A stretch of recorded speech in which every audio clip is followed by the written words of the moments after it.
Combination of black ice and snow that's on the roads right now that actually melts down enough. Not that it's going to be warm enough on the thermometer to melt today, but rather the impact of the sun to melt things down for some glare and some road spray later. So sunglasses, windshield washer fluid, both really good idea to have with you today. Late Thursday into Friday, we do get a little bit of snow by the way it looks now. It does not look very impressive.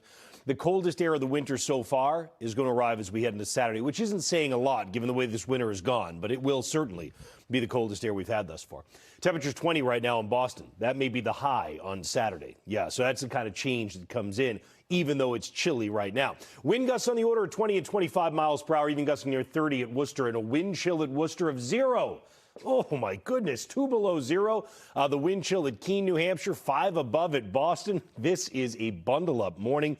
This is a morning you're probably going to want, if you've got the scarf and you do that on your cold days, today's probably a day for it. For some of you, it might be the first time this year you do it. Wind chill at the warmest time of the day, about 10 to 15. That's it. Actual highs today come up into the middle and upper 20s. But again, you got to knock that off because of the wind. All right, so then in terms of what's coming up, look, I mean, for the most part, we look across the eastern United States, and it's not very busy, right? You've got some energetic disturbances that are dropping down to the northern tier of the jet stream across the Great Lakes.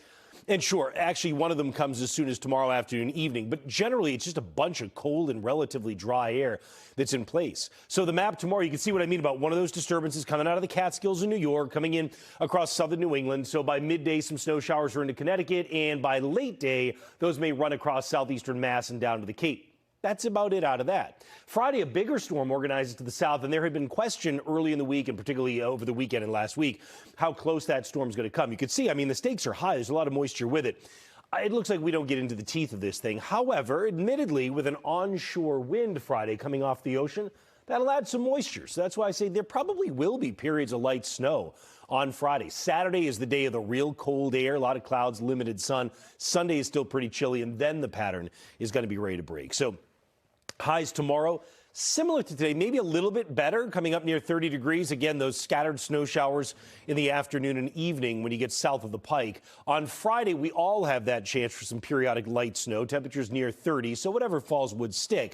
It doesn't look like it'll be a ton, but we'll keep an eye on that for you. It could be a couple inches when you get down to the Cape, closest to the storm. Saturday, expect to find cold air. High only 17 at Fitchburg. 20 at Boston, and the high temperature 14 at Jaffrey, but there's wind on top of that. So the wind chill Saturday in the middle of the day is probably in the single digits.